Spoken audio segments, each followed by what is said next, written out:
حضرت عثمان رضی الله تعالی عنہ باندې ظلم وشو.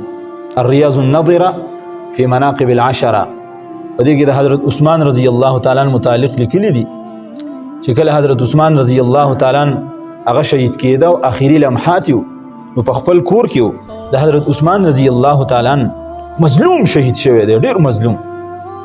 د حضرت عثمان رضی الله تعالی عنہ سر مبارک د خپلې بیبي په دې غیږه کې پروت و، نائله نوم و د بیبي، او د پاسه پې کپړه خوره کړې وه. اخیری لمحات دي یو سړی هغه په دیوال باندې راواوښته او د حضرت عثمان رضی الله تعالی عنہ خواته لاړ، کپړه یې ترې راوچته کړه او په دې مخ یې وله څپېړې ورکړې. دې کور والا یې ورته وویل مکه ظالمه مکه، ته نه پېژنې دا څوک دی؟ دا خو د رسول الله صلی الله علیه وسلم یار دی، مه کوه دا چل مه کوه. ده ته بیا کپړه اوچته کړه او بیا یې وواهه. دې ښځې ورته خیرې وکړې، وی الله سبحانه وتعالی دې تا ړوند کي، الله سبحانه وتعالی دې تا په دقه لاسو باندې شل کي، او الله سبحانه وتعالی دې تا جهنم ته گزار کي.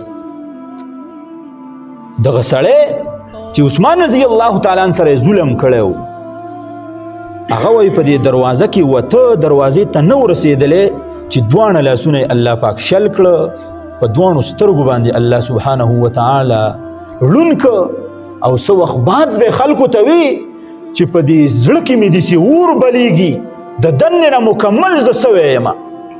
څه وخت پې تېر شو او ایسته مړ شو.